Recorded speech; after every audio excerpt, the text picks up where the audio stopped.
पति पत्नी के रिश्ते एक बंद कमरे से शुरू होता है। आप उसको जितना ओपन करोगे वो उतना ही ओपन होगा और उसमें दोनों की बदनामी होगी, एक की नहीं। इन्हें आपस में बैठ के सुलह कर लेना चाहिए। उसको उछालेंगे, जितना उछालेंगे तो एक दूसरे के ऊपर उछाल छिटाई कसी करेंगे। ऐसा नहीं है कि ज्योति की कमी होगी तो सामने वाले की कमी नहीं होगी, उसकी भी कुछ कमी होगी। ये दोनों अपनी अपनी कमियों को सुधार के एक साथ रहने का डिसीजन नहीं ले सक रहे हैं तो एसडीएम बन जाने के बाद ये थोड़ी है कि एसडीएम बन जाने के बाद लड़कियां अपने पति को छोड़ देती हैं। जो इल्जाम उस पर लगाया जा रहा है वो प्रूफ नहीं हुआ है, वो अपने आप को कहीं उससे कम पा रहे हैं, इसलिए उस पर जबरदस्ती छीटाकसी कर रहे हैं। ऐसा नहीं है कि जितने आप लड़कियों को पढ़ने भेज रहे हैं या पत्नियों को भेज रहे हैं वो गलत ही है। वहाँ सिचुएशन केवल होता है कि आप और उनका कितना एसडीएम ज्योति मौर्य और आलोक मौर्य का प्रकरण इन दिनों लगातार सोशल मीडिया पर चर्चा बना हुआ है और उससे भी ज्यादा लगातार एक बात सोशल मीडिया पर लगातार निकल कर वायरल हो रही है कि 136 लोग अपनी महिलाओं को, जो यूपीएससी की तैयारी कर रही थी वो महिलाएं, उनको इलाहाबाद से अपने घर वापस बुला लिया है। वो लगातार उनका कहना है कि अब मुझे हीरा ठाकुर नहीं बनना है। इसीलिए आज हमारे साथ ज्योति शुक्ला जी हैं, ये एक लॉयर हैं प्रतापगढ़ की। ये आखिरकार ये कैसे देखती हैं, क्योंकि ये एक समाज का वकील भी आईना होता है, ये अपने आईने में इस प्रकरण को कैसे देखें? दीदी तो पहले तो आपका बहुत बहुत स्वागत। नमस्ते भैया। पहले तो मेरा ये है कि जो बढ़ता जा रहा है कि 136 अपनी अपनी वाइफों को बुला ले रहे हैं, ये सिचुएशन वो देखिए कि किस सिचुएशन में वो बुला रहे हैं। ऐसा नहीं है कि जितने आप लड़कियों को पढ़ने भेज रहे हैं या पत्नियों को भेज रहे हैं वो गलत ही है। वहाँ सिचुएशन केवल होता है कि आप और उनका कितना आपसी सहमति है या कितना आपसी प्रेम बचा है, और जहाँ प्रेम और विश्वास खत्म होता है वही रिश्ते डगमगाते हैं। तो इसको बचा के रखिए, इसको बना के रखिए, तो किसी को वापस बुलाने की जरूरत हमें नहीं पड़ती है। रही एसडीएम बन जाने के बाद ये थोड़ी है कि एसडीएम बन जाने के बाद लड़कियां अपने पति को छोड़ देती हैं। जो इल्जाम उस पर लगाया जा रहा है वो प्रूफ नहीं हुआ है, वो अपने आप को कहीं उससे कम पा रहे हैं, इसलिए उस पर जबरदस्ती छीटाकसी कर रहे हैं। ये करना छोड़ के उसका साथ दें, उसके साथ जुट के काम करें। आगे पत्नी डेवलप कर रही है तो पति भी तो डेवलप कर रहा है। लेकिन वो डिवोर्स मांग रही हैं अपने पति से। जो इस तरह का छीटाकसी करेगा, लड़की को गलत ठहराएगा, जो आपके परिवार के लिए समर्पित है, तो वो तो आपसे डिवोर्स मांगेगी ना। लास्ट ऑप्शन उसके पास और कुछ बचेगा नहीं। आप जिस तरह की छीटाकसी उस पर कर रहे जा रहे हो बड़ा, और वो इस समाज में छोटा कुछ ऐसा नहीं है कि उसका नाम लोग नहीं जानते हैं, उसका नाम तो विस्तृत जानते हैं ना लोग। वो एक एसडीएम है, उसका एक ओहदा है, एक समय पे वो जहाँ जाती है तो लोग उसके चारों तरफ खड़े मिलते हैं। तो अगर आप इस तरह के किसी अधिकारी के ऊपर छीटाकसी करेंगे तो वो डिवोर्स ही मांगेगी भैया। आरोप तो दोनों लगा रहे हैं, आरोप वो भी लगा रहे हैं, आरोप प्रत्यारोप लगातार जारी है। वो कह रहे हैं कि हमसे 50 लाख रुपए मांग रहे हैं, और एक सोशल मीडिया पर लगातार वायरल वीडियो भी हो रहा है कि जिसमें ज्योति मौर्य जो हैं वो अपने पति से तलाक मार रही हैं और धमकी भी दे रही हैं आलोक मौर्य को। तो इस नजरिए से कैसे देखते हैं, क्योंकि लोगों का अगर नारी है इसलिए नारी का साथ दे रही है क्या?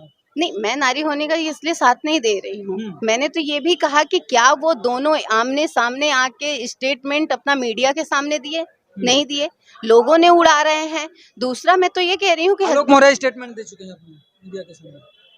आलोक मौर्य दे चुके हैं तो उनको लग रहा होगा कि उनसे कुछ तो वो हो रहा है। एक बार अपनी पत्नी के साथ वो बैठ के बात करें, रास्ता निकलेगा। ये नहीं है कि एक दूसरे पे हाँ, विवाद हो जाने के बाद जब संबंध खत्म हो जाते हैं या खराब हो जाते हैं तो वहाँ पे लोग एक दूसरे पे सिर्फ आरोप प्रत्यारोप ही लगाते हैं। ये फैमिली कोर्ट का रूल ही है, क्योंकि उनको चलाने वाला एक हम और आप होते हैं। कि आप एक दूसरे में जब खिंचाव होती है तो उसकी कमी दिखती है, उसकी अच्छाई दिखना ही बंद हो जाता है। तो हमें पहले एक दूसरे की अच्छाई देखनी चाहिए, उसके बाद तो अपने आप रास्ता निकल जाएगा। पर जब तक छीटाकसी करेंगे तब तक कोई रास्ता नहीं निकलेगा, एक दूसरे पे आरोप ही हम लगाते रहेंगे। एक बात और चल रही है सोशल मीडिया पर कि जो लोग 136 अपनी पत्नियों को इलाहाबाद से बुला ले रहे हैं, अगर ये यथार्थ घटना है तो इसको कैसे देखती हैं आप? क्या लगता है कि ऐसे मर्दों को करना चाहिए? अगर एक घटना ऐसे घट रही है तो क्या ऐसे लोगों को करना चाहिए?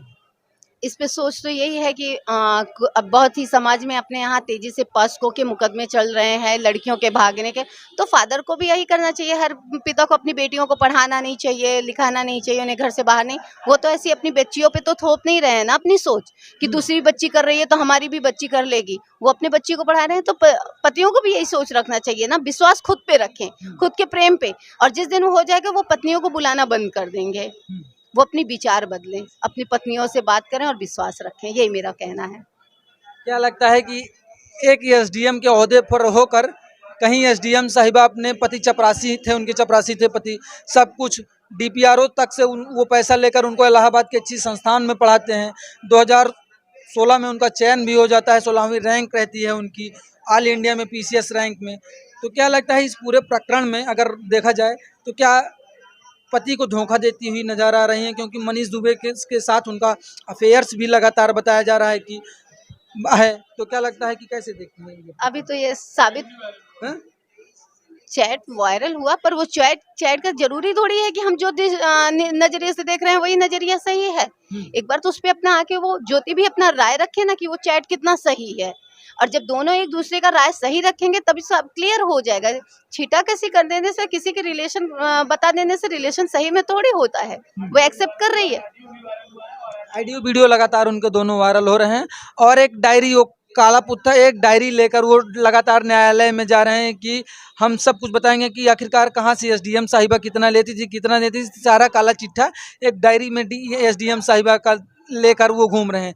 क्या अगर ये पत्नी पति की एक प्राइवेसी होती है तो क्या उसको समाज के सामने लाना चाहिए, अगर ऐसी कंडीशन बने कभी तो? समाज के सामने नहीं लाना चाहिए। आपसी सहमति से बैठ के अपने रिश्ते को अगर नहीं चला पा रहे हैं तो समाप्त कर लेना चाहिए। बाकी तो आप जरूरी है, पति पत्नी के रिश्ते एक बंद कमरे से शुरू होता है। आप उसको जितना ओपन करोगे वो उतना ही ओपन होगा, और उसमें दोनों की बदनामी होगी, एक की नहीं। इन्हें आपस में बैठ के सुलह कर लेना चाहिए। उसको उछालेंगे, जितना उछालेंगे तो एक दूसरे के ऊपर छिटाई कसी करेंगे। ऐसा नहीं है कि ज्योति की कमी होगी तो सामने वाले की कमी नहीं होगी, उसकी भी कुछ कमी होगी। ये दोनों अपनी अपनी कमियों को सुधार के एक साथ रहने का डिसीजन नहीं ले सक रहे हैं तो अलग हो जाएं, पर ये जो छिटाकसी कर रहे हैं इसको समाप्त करना चाहिए। इससे आगे भी अपने आगे की क्या है, पीढ़ियां हमारी परेशान हो रही है, हस्बैंड पत्नियों को सता रहे हैं, बुला ले रहे हैं, ये सब बंद हो जाएगा। लेकिन अगर ये डाइवोर्स होता भी है, आने वाले समय में न्यायालय में न्याय मिलता भी है, जिसकी गलती हो उस समय ठहराई जाएगी कि या लोग गलत हैं या एसडीएम साहिबा गलत हैं, ज्योति मौर्य। उसके बाद क्या जो मर्द हैं वो अपनी पत्नी को पढ़ाना चाहेंगे, वो कह रहे हैं कि बेटी पढ़ाओ बीवी ना पढ़ाओ। इसको कैसे, इस कोटेशन को कैसे देखते हैं? गलत है। बेटी पढ़ाओ बीवी पढ़ाओ, दोनों पढ़ाओ और दोनों को सक्षम बनाइए। ये नजरिया देखिए ना कि अगर कल आप नहीं रहते हो तो अगर आपकी बीवी पढ़ी है तो आपके बच्चे और आपकी फैमिली को तो वो पालन पोषण कर सकती है ना। आप ये नजरिया देखो ना, आप ये नजरिया थोड़ी देखने बिन बैठ जाओ कि अरे सामने वाली कर ली तो मेरी बीवी। वो तो ये नहीं कहती है ना कि सामने वाले का पति गलत है तो मेरा भी पति गलत हो सकता है।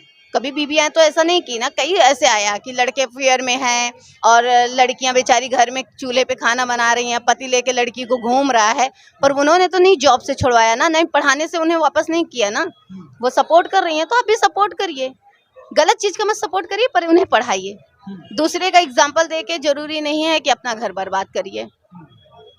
चलिए, ये देखिए, ये सारी बात जो अभी हमारे साथ ज्योति शुक्ला जी थी, प्रतापगढ़ की लॉयर हैं, और इन्होंने अपनी बात बेबाकी के साथ रखी। आपने अपना अमूल्य समय दिया, इसके लिए बहुत बहुत धन्यवाद। थैंक यू, नमस्ते भैया। और इतनी चालाकी के साथ अपनी बात रखी उसके लिए आपको बहुत बहुत बधाई हो।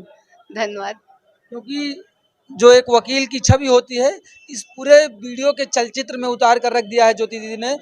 तो चलिए, अब आप इस पूरे प्रकरण को कैसे देखते हैं, कमेंट सेक्शन में अपनी प्रतिक्रिया देना ना भूलिएगा। आप सभी हमारे साथ जुड़े, आप सभी का बहुत बहुत धन्यवाद। देखते रहिए अल्लाह बोल प्राइम। कैमरामैन धर्मेंद्र के साथ मैं तुल तिवारी। जय हिंद।